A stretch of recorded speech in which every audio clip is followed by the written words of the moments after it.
अस्सलाम वालेकुम doctor Faizan. I hope आप सब लोग ठीक होंगे। एक और वीडियो के साथ हम हाजिर।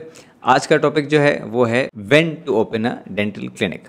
अगर आप लोगों ने इस सीरीज़ की जो सबसे पहली वीडियो थी वो थी who should open a dental clinic, तो अगर आपने वो नहीं देखी तो पहले यहाँ क्लिक करें और जाके वो देख लें ताकि ये वीडियो समझ आ जाए कि ये आपके देखने के लिए है या नहीं है। क्योंकि पहले तो हमने ये डिसाइड करना है कि क्या आपने खोलना भी है या नहीं खोलना। बाद में बात आता है कि जी कब खोलना है, फिर बात आती है कि कहाँ खोलना है, फिर आता है कि कैसे खोलना है। ये एक पूरा एक वर्क फ्लो है, एक थॉट प्रोसेस है।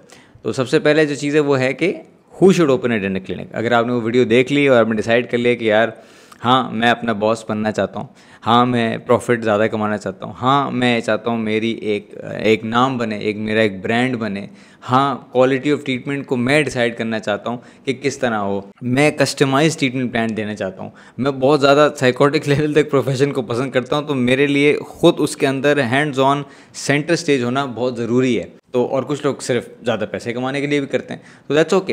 लेकिन अब आपने डिसाइड कर ही लिया है, आए वेलकम टू दिस वीडियो जिसका टॉपिक है कि when to open a dental clinic.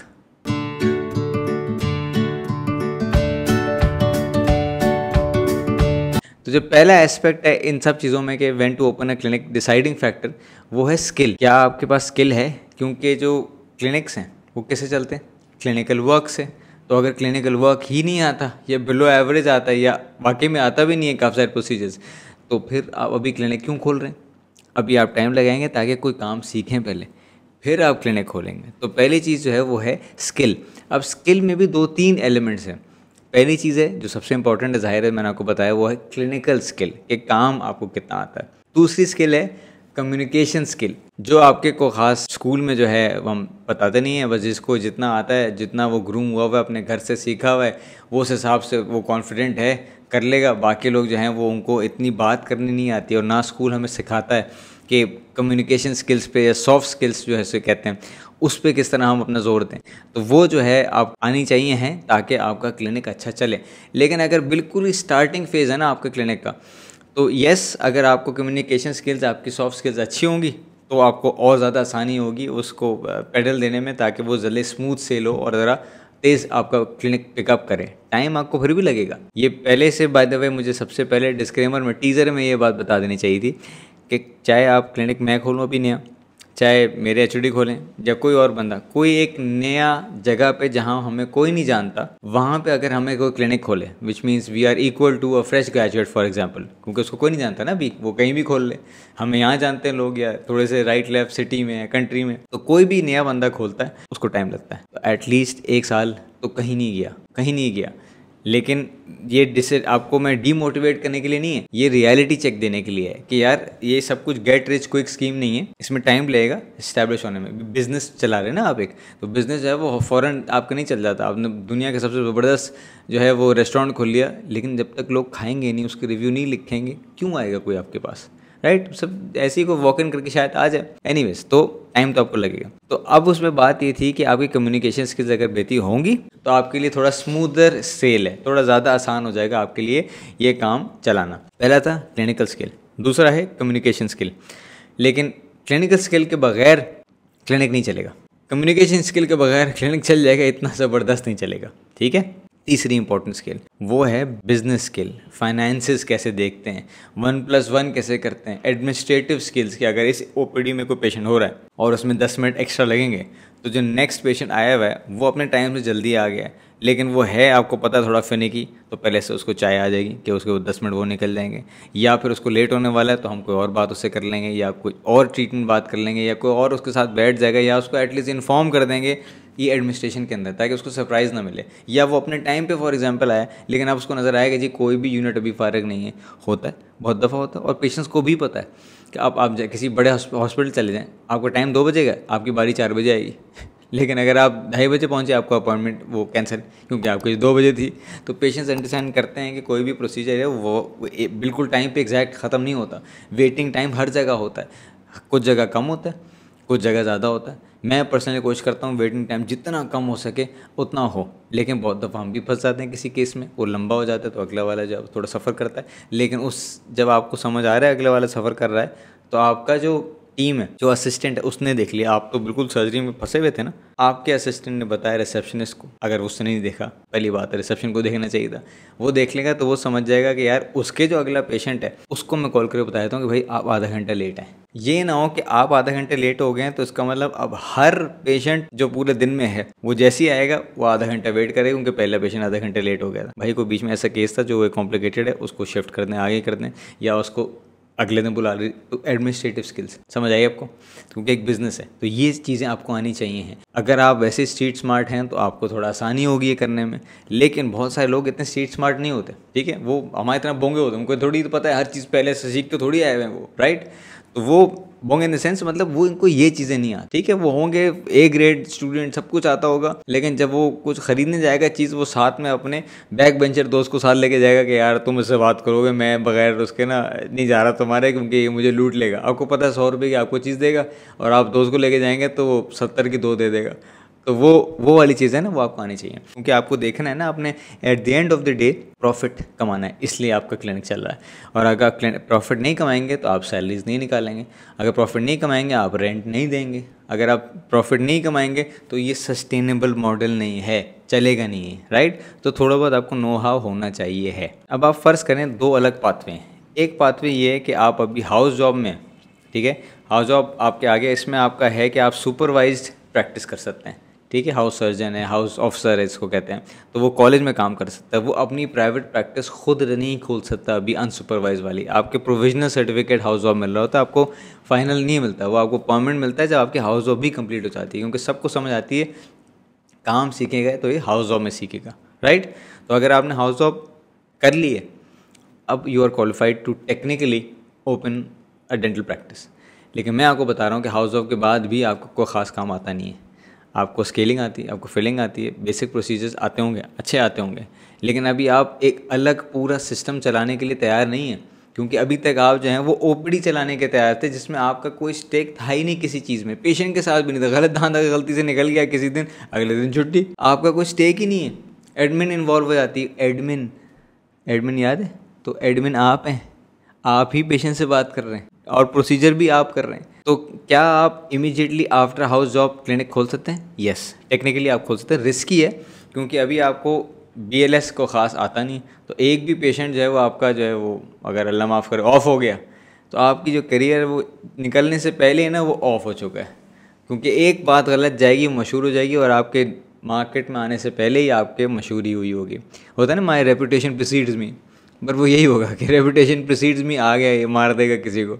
तो मैं डरपोक आदमी हूँ, तो मैंने क्या किया कि मैंने अपनी हाउस जॉब के कोई 5 साल बाद अपनी प्रैक्टिस खोली, जब मुझे फुल कॉन्फिडेंस आ गया कि यार कुछ भी हो जाएगा, वैसे तो अल्लाह न करे कुछ भी हो सकता है, लेकिन कोई भी रूटीन की चीज़ें अगर होती हैं, कॉम्प्लिकेशन होती हैं, इमरजेंसीज होती हैं, आई कैन हैंडल, ठीक है। और वो मैंने ऐसे कैसे सीखा, बैठे बैठे घर पे नहीं सीखा, बहुत जितने HODs हैं मेरे उन सब की क्लिनिक्स पे गया और मैंने अटैचमेंट्स करी, फ्री में भी करी, हर जगह इंटर्नशिप्स करी, ताकि मैं देखूं कि भाई वो चलता कैसे है। रोज़ पेशेंट जब कॉल करता है रिसेप्शन पे तो उस पर क्या होता है, वो क्या वो मूछे लगा के डॉक्टर ही बैठा होता है रिसेप्शन पे, अस्सलाम वालेकुम डॉक्टर फजान हैं, 1 सेकंड होल्ड करें, जी सर को डॉक्टर साहब बात कर रहा हूँ, मुझे निकल गई। तो एक ही बंदा है वो, या वो रिसेप्शन अलग है, और रिसेप्शन पे लैब से कैसे बात करता है, रिसेप्शन जो असिस्टेंट को कैसे बताता है कि क्या करना है, और डॉक्टर को कब पता लगता है पेशेंट का, और टाइम कितना लंबा देना है, ये सब चीज़ें आपको टीम बनानी पड़ेगी ना। जब आप स्टार्ट करेंगे तो आपको इसका वर्क फ्लो आना चाहिए कि क्या होगा कैसे होगा, तब जाके आपके दिमाग में सिर्फ ये नहीं है कॉल आई, अब आप यूनिट पे बैठे हुए, पेशेंट अंदर आ गया, कहाँ से आया, आसमान से आया, दरवाजे से आया ना, वो जो दरवाजे ऐसे कैसे आ गया, अपॉइंटमेंट लेगा, टाइम पे आएगा, बहुत सारी चीज़ें आती हैं बीच में। तो वो मेरी एडवाइस ये है, right out of house job कर सकते हैं, लोग करते भी हैं, ना करें, क्योंकि अननेसेसरी ख्वारी जो है ना आपकी वो बच जाएगी जब आप देख लेंगे। अक्लमंद बंदा वो होता है जो अपनी गलतियों से सीख ले, जीनियस बंदा वो होता है जो दूसरों की गलतियों से सीख ले। ज़रूरी है आपने भी करनी, मैंने हाउस के फ़ौर बाद खुल लिया, अच्छी बात है, खुल गया, आता कुछ नहीं अभी, चलें आपको काम HOD से भी अच्छा आता है, नहीं हो सकता कभी भी, लेकिन आता है। बाकी चीज़ों में क्या है, अब जो पेशेंट आ रहा है वो तो देख रहे हैं ना कि यार इसकी शायद अभी ग्रोथ स्पर्ट भी नहीं निकली है, शायद 14 या 15 साल का लग रहा है, मुझे डेंटिस्ट ये कर लेगा काम, वो चीज़ कैसे बाईपास करेंगे आप। तो मेरे एडवाइस, कहीं जाके काम करें पहले, एटलीस्ट 2 ईयर्स, ताकि आपको समझ आ जाए कि लैब से कैसे बात करते हैं, पेशेंट से कैसे बात करते हैं, थोड़ी सॉफ्ट स्किल्स आ जाएँ। कुछ पेशेंट्स को लड़ते हुए देख लें आप किसी और क्लिनिक पे, लेकिन आपको समझ आएगा कि क्यों, और फिर आप वो गलती नहीं करेंगे। तो इस चीज़ें आपको सब थोड़ी बहुत समझ आ जाए। एंड देन आपको ये भी समझ आ गया कि बेसिक चीज़ें डायग्नोज कैसे करते हैं। ट्रीटमेंट तो कर ही लेंगे, लेकिन अगर उस चीज़ की ट्रीटमेंट एक्सट्रैक्शन थी और आप स्केलिंग कर रहे हैं तो समझ नहीं आई मुझे क्या कर रहे हैं आप। पहली चीज़ है जो सबसे ज़्यादा, मैं कल परसों डॉक्टर असद को भी ये बता रहा था कि हाउस ऑफ में सबसे ख्वारी वाला डिपार्टमेंट लगता है डायग्नोसिस। यार क्या है यार, मुँह खोलें, अच्छा 4 दांत निकलेंगे, कमरा नंबर 4, और अच्छा इसमें कैविटी लग रही है, दूर से ही देख लिया आपने। बड़ा ख्वारी वाला काम है, मुझे काम करना है, काम कब से मैं जो है वो 4 साल से यही देख रहा हूँ मैं, अब मुझे काम करना है, वो डायग्नोसिस में बैठा दिया मुझे। लेकिन क्लिनिक पर सबसे इंपॉर्टेंट डायग्नोसिस है, क्योंकि बहुत सारे पेशेंट्स हैं जिनको आपने नो बोलना है, काफ़ी सारे लोगों को जिनको आपने येस बोलना है, काफ़ी सारे लोगों को बीच में बोलना है। तो वो डिसाइड कौन करेगा, वो आपने करना है। और आप जब वो गलत डिसाइड करेंगे वो मल्टीप्लाई होगा into bad treatment plan and bad word of mouth. ठीक है, तो आपने क्या करना है, कुछ टाइम लगाएं बेसिक प्रोसीजर्स के जो है। अब आप डायग्नोसिस देखेंगे रोज़ के बेसिस पे कि अच्छा ये तो सर नहीं बचाते, वो थोड़े दिन में आप वो सर बन जाएंगे कि यार ये नहीं बचाना। क्यों? क्योंकि मैं 50 दफ़ा देख चुका हूँ कि डॉक्टर हसन ने ये वाला दांत नहीं बचाया, राइट। तो that is what I would recommend कि 2 साल लगाएं, सीखें skill, clinical soft skill, communication skills, business handling of the clinic. अब आप थोड़े मेच्योर हो गए, अब आप थोड़े रिफाइन होंगे। सारी ज़िंदगी इंसान सीखता ही है, लेकिन अब कम से कम बेसिक्स हो गए। अब आपको सिर्फ क्लिनिकल स्किल नहीं आती, बात भी करनी आती है, बात घुमानी भी आती है। तो ये चीज़ें आप पहले सीखेंगे क्लिनिक पे, और कुछ इमरजेंसी सीखेंगे रूटीनली। आपको समझ आएगा कि अगर ये हो गया, उस दिन ये नहीं था तो ये मसला हो गया था, तो ओ अच्छा पहले से हमारे पास एम्बुलेंस इस वाले का हॉस्पिटल से रेडी है, तो मैं इसलिए जो है वो रेडी रखूँगा कि उनका नंबर अप टू डेट है। क्योंकि एक दफ़ा ये हुआ था यार, अगर उस दिन ना होता नंबर हमारे पास तो हम क्या कर लेते। और अगर आपने करना ही करना है तो आप क्लिनिक खोलेंगे, लेकिन आप फुल ट्रीटमेंट्स देने के अभी काबिल नहीं हैं, तो आप सारे स्पेशलिस्ट हायर करेंगे। अब आप कहेंगे सर स्पेशलिस्ट मैं कैसे हायर कर लूँगा? हायर का मतलब है कि परसेंटेज बेसिस पे है, वो आपको उसको सैलरी नहीं दे रहे हर वक्त। मुझे रख लिया आपने, एग्जाम्पल बता रहा हूँ, मैं नहीं आता कहीं और यूजली, लेकिन अगर आपने रखे डॉक्टर साहब आपसे बात होगी, जब मेरे पेशेंट पे इम्प्लांट का केस आएगा ना क्लिनिक पे, मैं आपको कॉल कर लूँगा, आप 60% रख लें, कोई मसला नहीं है, ठीक है। और प्रॉफिट, और मैं कॉस्ट भी ले लूँगा और बाकी सब चीज़ें मैं कर लूँगा, अपने 40% के आप रख लें, ताकि मेरे क्लिनिक का इम्प्लांट एक ट्रीटमेंट जो है ना वो चलना शुरू हो जाए। यस, ये आप कर सकते हैं। आप अगर उससे आप सीख भी लेंगे क्योंकि आपके क्लिनिक पे हो रहा है, लेकिन ये याद रखें घर का कोई एक फ़र्द होता है, who is the man of the house और the woman of the house, who is the guy और the person running the show. क्योंकि इसमें you are not running the show. अभी जो है आपने सारे स्पेशलिस्ट रख लिए and nobody knows you. कोई भी पेशेंट आ रहा है, उनमें से सारों का काम जो है वो हर स्पेशलिस्ट कर रहा है, बहुत अच्छी बात है, लेकिन ये तो एक बड़े अस्पताल की तरह हो गया ना। इसमें अस्पताल की वैल्यू है, आपकी नहीं है। आपने क्लिनिक क्यों खोला था? इसलिए खोला था कि मेरा नाम मैं, तो आप तो है ही नहीं, क्योंकि और तो कोई और कर रहा है, प्रोस तो कोई और कर रहा है, इम्प्लांट तो मैं कर रहा हूँ। तो जो पेशेंट है उसका आपसे कोई ख़ास इंटरेक्शन तो हो ही नहीं रहा है किसी भी किस्म का, किसी भी लेवल पे, क्योंकि आप बहुत यंग थे और आपको ये काम इतना अच्छा आता नहीं था, तो आपने हर चीज़ के स्पेशलिस्ट रखे हुए थे। ये मैं उन लोगों को बता रहा हूँ जो कह रहे हैं कि नहीं हाउस जब जिस दिन ख़त्म होगी अगले दिन अब्बा जो है मुझे 3 करोड़ का क्लिनिक खोल के दे देंगे। दे दिया, आप मशहूर नहीं हो रहे, आपकी प्रैक्टिस थोड़ी बहुत मशहूर हो रही है, जो स्पेशलिस्ट रखे हैं वो ज़्यादा मशहूर हो रहे हैं, माई पर्सनल ओपिनियन। तो अगर आपने वो करना भी है, कर सकते हैं, safer option then running the whole show yourself. But keep in mind कि आपने अपने आप को ग्रूम करना है और आपने विद टाइम सीखना है। अगर यही रखे रहेंगे कि स्पेशलिस्ट ही सारे काम करेंगे और आप कुछ खुद नहीं है, तो आप कुछ खुद नहीं है, उनकी ज़्यादा वैल्यू हो रही है, उनके ज़्यादा पेशेंट बन रहे हैं। अगर आप चाहते हैं कि आपके पेशेंट ही रहें, फॉर एग्जांपल मेरा है, अब मेरे क्लिनिक आप आएंगे, मेरे पास प्रोस्थोडोंटिस्ट अलग है, मेरे पास एक ऑर्थोडोंटिस्ट अलग है, लेकिन जब पेशेंट आ रहा है वो मेरा पेशेंट है, मैं उसको ट्रीट कर रहा हूँ। उस चीज़ का ट्रीटमेंट्स के जो हो रही है 50, उसके अंदर जो 3 ट्रीटमेंट्स हैं वो मैंने डेजिग्नेट किए हैं, इस इंसान को वो करके देगा, इस इंसान को किया हुआ रूट कनाज करके देगा, इस इंसान को दिया हुआ है कि ये करके देगा। Still my patient and patient knows and trust कि यार वो मेरी वजह से आए हैं और मैंने जिसको भी डेलीगेट किया है, तो इसका मतलब वो काम बहुत अच्छी तरह करता है। बेशक मुझसे भी अच्छा करता हूँ, लेकिन पेशेंट स्टिल मेरा है, राइट। लेकिन ये आपको आएगा 10 साल, 15 साल, 5 साल, 6 साल के बाद कि जो भी पेशेंट आ रहा है उससे उसका कोई भी काम मैं बोल रहा हूँ कि ये करेंगे, पेशेंट फिर भी इस डॉक्टर का है, काम इस एलिमेंट से ना, इस ट्रीटमेंट के अलग अलग काम वो अलग अलग लोगों से करा रहे हैं क्योंकि वो उस चीज़ के स्पेशलिस्ट हैं। लेकिन शुरू में उनकी ज़्यादा वैल्यू हो रही है क्योंकि आप तो कुछ कर नहीं रहे। तो आई वुड एडवाइस कि हर चीज़ के बीच में आप कोई एक एलिमेंट कर लें ताकि आपका नाम बनता रहे साथ में कि यार आप ही वो ट्रीटमेंट को इख्तिताम तक पहुँचा रहे हैं। सारी रूट कनाल के सोलने के लिए कैविट लगा दें कुछ भी कर लें ताकि पेशेंट को लगे कि यार आप भी कुछ हैं यहाँ पे, आपको एक आप मैनेजर नहीं है इस प्रैक्टिस के। दूसरा जो बेहतर वाला जो सोल्यूशन था वो मैंने आपको ये बताया कि 2 साल लगाएं, किसी क्लिनिक पर अटैचमेंट्स करें, एसोसिएट बन जाएं, आपके ऊपर ओवरहेड एक्सपेंसेस भी नहीं है सारे, वो भी तो एलिमेंट की बात ही नहीं की हमने। हम तो अभी तक कह रहे थे कि काम आता है काम नहीं आता, काम आता है काम नहीं, सीख रहे हैं वो तो ठीक है, लेकिन जब तक सीख रहे हैं रेंट के पैसे नहीं दे रहे, सैलरी के पैसे नहीं दे रहे और पेशेंट तो आ ही नहीं रहा, तो कहाँ से पैसे दे रहे हैं? आपको समझिए क्या कह रहा हूँ मैं? सीखने का जो टाइम का ड्यूरेशन है आपका, उसमें आप एक्स्ट्रा पैसे नहीं दे रहे क्योंकि आपके पास पैसे नहीं आ रहे। दूसरी तरफ जो दूसरा बंदा है उसका पूरा मिशन ही यही है, यार भाई मुझे रेंट देना है, यार स्पेशलिस्ट को बुलाओ और पेशेंट को बुलाओ, मार्केटिंग करो। उसमें सीखने का टाइम कम है क्योंकि वो पैसे उसने कमाने। पहले 5 साल जो है वो आपके एटलीस्ट और इवन 10 ईयर्स आप स्पंज होंगे, सिर्फ सीखेंगे चुपचाप, हर चीज़ एब्जॉर्ब करें हर इंसान से, राइट। लेकिन जब पहले से अपने ऊपर आप तलवार रख ली, यहाँ पे घूम रही है तलवार, क्या रेंट देना रेंट देना रेंट, अब सीखने का टाइम नहीं है। काम करो, डील लगाओ, डील स्केलिंग की डील लगाओ, scaling, polishing, fluoride application, AC and music, और पैर भी दबा देंगे आपके, और 10,000 की जगह ना 1200 रुपये के डील वाउचर बांटो, क्योंकि आपने रेंट देना है। अब आपके पास सीखने का टाइम नहीं रहा। समझ रहे हैं क्या कह रहा हूँ?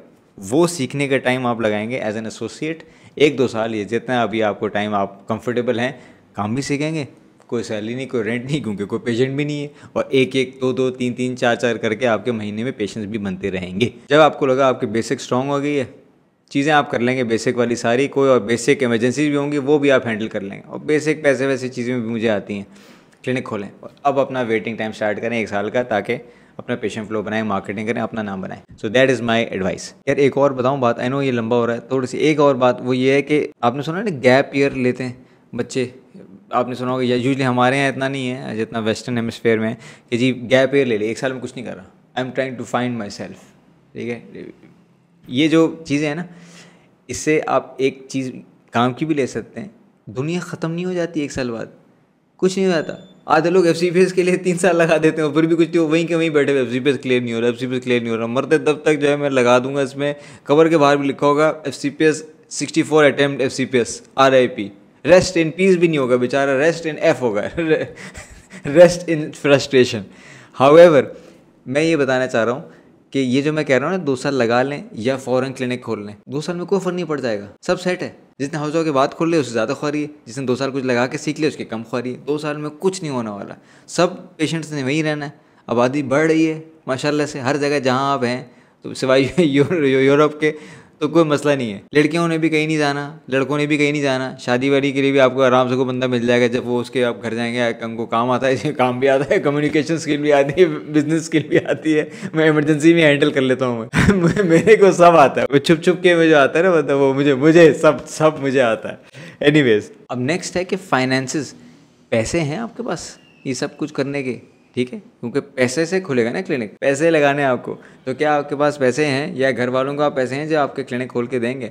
और क्लिनिक खोलना is not a big deal, वो 500 खुल सकते हैं, कोई मसला नहीं है, लेकिन 500 खुलते हैं और 600 बंद होते हैं रेस्टोरेंट की तरह। क्यों? क्योंकि सर्वाइव भी करना है, सर्वाइव के पैसे भी चाहिए। पहली बात तो पैसे आपने लगा दिए यूनिट और कंप्रेसर और इंस्ट्रूमेंट्स मटेरियल और रेंट के पैसे आपने लगा दिए, और बहुत बड़ी अच्छी जगह ले ली, सारे अब्बू के प्लॉट बेच दिए, गाड़ी बाइक सब कुछ बेच दिया, क्लिनिक खोल लिया, एक भी पेशेंट नहीं है लेकिन क्लिनिक खोल लिया, इंस्टाग्राम में बैठे डील लगा रहे हैं। अब आप पैसे आपके पास है नहीं है, पहली बात तो पैसे होने चाहिए। दूसरी बात, पैसे to create the place and पैसे to survive in that place for at least 6 months to a year including the rent. ये आप बहुत सारे लोग इसमें हटा देते हैं, बहुत सारे पैसे थे सब लगा लिए, बहुत अच्छे सोफे लगा दिए, अब बस सर्वाइव जो है ना करने के पैसे नहीं है कि अगले महीने तक ठीक है, अगर इस महीने पैसे नहीं आए तो मेरे पास अगले महीने के रेंट के पैसे ही नहीं है। तो अब आप शेडी काम में भी आ सकते हैं, अब आप फ्रस्ट्रेशन होंगे, अब आप डील्स निकालेंगे, अलग अलग चीज़ें करेंगे। तो बहुत सारे लोग समझते हैं क्लिनिक खोलने में ही सारे पैसे हैं। क्लिनिक खोलने के पैसे जितने हैं तकरीबन 30% 40% पैसे आपने और उसमें से बचाने, अगर टोटल 10 रुपये हैं तो आप 6 रुपये क्लिनिक खोल लें, क्योंकि 4 रुपये आपने बफर में रखे हुए, क्योंकि अगले महीने पेशेंट नहीं है, उसके अगले महीने पेशेंट 1 है, उसके अगले महीने पेशेंट 2 हैं, उसके अगले महीने पेशेंट 3 है, तो तब तक रेंट तो फिर भी आपका बहुत सारा जा रहा है ना, समझ रहे हैं? तो उसके पैसे पहले से आपके पास रखे हुए हों। तो 2 अलग बातें हो गई, एक setup of clinic and survive करने के पैसे, दोनों अलग के पैसे आपने रखे हुए हैं। तो वो पैसे हैं आपके पास, जहाँ भी आप खोल रहे हैं उसके रेंट के हिसाब से जो है आप देखेंगे। और उसके रेंट, नॉट जस्ट रेंट भी है, सैलरी भी है और बिजली भी है। अगर पेशेंट कम है, ज़ाहिर सी बात है आप चीज़ें कम चलाएंगे, एसी भी नहीं चल रहा होगा, लाइटें भी कम हो रही होंगी, लेकिन सैलरी तो फिर भी देनी है ना आपको, रेंट तो फिर भी देना है। तो वो एक मेजर चंक आप पहले से अलग से रखेंगे और वो पैसे होंगे तभी आप छलांग मारें। वरना अगर आपको सिर्फ खोलने के पैसे थे तो आप बहुत ज़्यादा रिलाई कर रहे हैं कि अल्लाह मियाँ ही सब काम कर रहे हैं और आप अपने दिमाग कम इस्तेमाल कर रहे हैं। आखिरी चीज़, ये सब काम करने के लिए ना, सीखने के लिए, पैसे कमाने के लिए, बिज़नेस चलाने के लिए, सब कुछ करने के लिए एक चीज़ चाहिए ही चाहिए, और वो क्या है? टाइम। अगर आपके पास टाइम नहीं है तो अभी ये टाइम नहीं है क्लिनिक खोलने का। अगर फॉर एग्जांपल आप रीसेंट फ्रेश ग्रेजुएट हैं, टाइम ही टाइम है, क्या मसला है? कोई मसला नहीं, बैठा रहूँगा, पूरा दिन बैठा रहूँगा, हम भी बैठे हैं, पूरा दिन बैठे हैं, 18 घंटे बैठे रहे, एक पेशेंट आया स्केलिंग, वो भी रिश्तेदार, अब 6000 काट के 2000 काट के 500 रुपये में हो गई और वही असिस्टेंट को पकड़ाया, चाय पी लिए, ख़त्म। लेकिन गोल ये था कि हमें पता है कि एक पेशेंट से अमीर नहीं होना, फ़्लो बनाना है पेशेंट का, तो कोई मसला नहीं है। तो टाइम तो लगेगा आपका, ठीक है। तो अगर फ्रेश ग्रेजुएट टाइम है कोई मसला नहीं है, लेकिन अगर आप सीजनड एक्सपर्ट हैं या क्लिनिशियन हैं या स्पेशलिस्ट हैं, तो मैंने आप बताया था ना who should open a clinic, तो अभी तक काफ़ी हद तक बात हमारी ये हुई है कि जो रीसेंट ग्रेजुएट पहले सीख लेने, वो भी तो लोग हैं जो कहीं काम कर रहे हैं, वो भी तो क्लिनिक खोलना चाहते हैं, ये वीडियो वो भी तो देख सकते हैं। तो वो क्लिनिक खोल लेंगे तब जब उनके पास भी टाइम होगा, पैसे भी उन पर अप्लाई होता है, काम तो उन्होंने सीख लिया, ठीक है, काम सीख लिया, उनको पैसे उनके पास चाहिए, चलो वो भी सब कुछ है, टाइम है नहीं है, ये ना हो ना बेबी होने वाला है अभी इस वक्त नहीं है टाइम, उसके बाद कर लेगा। अगर आपके पास सर के ऊपर कोई आलू आ रहा है तो, क्योंकि कोई भी बिज़नेस चलता नहीं जब तक आप उसके सेंटर में खड़े नहीं हो जाते। कोई भी चीज़, चाहे वो रेस्टोरेंट हो, कोई भी बिज़नेस नहीं चलेगा जब तक आप वहाँ पर नहीं खड़े होंगे। तो अगर आपको वहाँ खड़ा होना है और आपके पास टाइम नहीं है अभी, तो आप तब करेंगे जब आपके पास टाइम है, या फिर आप टाइम निकालें, आपकी 2 नौकरियाँ एक से रिज़ाइन कर दें, 6 नौकरियाँ भी करनी है आपने, क्लिनिक भी शाम में चलाना है आपने, पैसे भी उतने चार्ज करने हैं जो आपके एचओडी के हैं, करना भी वही काम है जहाँ पे एचओडी काम कर रहा है, और टाइम भी नहीं देना आपने, क्योंकि आप टाइम देने फ्री होते हैं, सब कुछ नहीं होता एक साथ में।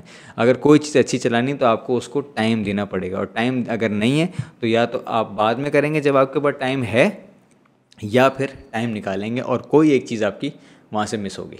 ये एक छोटा सा आपको एक आई थिंक 30 मिनट्स का सोचा था 5 मिनट का बता दूंगा कि कब खोलने, जब काम आए जब तो खोल लें। लेकिन बहुत सारी चीज़ें आती हैं जब आप पढ़ा रहे होते हैं, जब आप बात कर रहे होते हैं, तो वो ब्रेन में बहुत सारी चीज़ें आ रही होती हैं, बस वो एक टैप खुल जाता है और फ्लो होना शुरू हो जाता है, तो इसलिए लंबी हो गई। एंड आई होप आप में से किसी को या काफ़ी लोगों को हेल्प हुई होगी डिसाइड करने में कि क्या मैं अभी खोलूँ या मैं बाद में खोलूँ। आप डिसाइड तो कर चुके हैं आपने खोलना है, ठीक है। तो वो चीज़ें आप देख लें जब आपने करनी है। एंड मैंने आपको अपनी एग्जांपल दे दी है, you don't need to follow my example, I am just telling, क्योंकि मेरी एग्जांपल क्या है, देखिए मैंने जो है वो 5 साल बाद खोला, लेकिन मैं ही आप लोगों को बोलता हूँ कि 2 साल बाद भी ठीक ही है, इतना साइको होने की ज़रूरत नहीं है, क्योंकि आपका काम इंक्रीमेंटल बेहतर होगा। ऐसा नहीं 2 साल बाद आप बिल्कुल चीते हो जाएंगे, कुछ चीज़ों में हो जाएंगे, कुछ चीज़ों में 3 साल लगेंगे, कुछ चीज़ों में 4 साल लगेंगे, कुछ चीज़ों में 5 साल और कुछ चीज़ों में 10 साल लगेंगे। तो वो तो आपका कर्व आपके उसमें होता रहेगा, लेकिन कम से कम बेसिक्स तो स्ट्रॉन्ग हो, बेसिक हर चीज़ की बेसिक, सिर्फ क्लिनिकल काम की नहीं, तो और थोड़ा मेच्योर भी होंगे, ठीक है। ये बात होगी हमारी कि when to open dental clinic. अब नेक्स्ट जो वीडियो बनाएंगे हम, वो बनेगी where to open the dental clinic. Video पसंद आए तो शेयर करें, यूट्यूब पर सब्सक्राइब करें। Thank you for watching.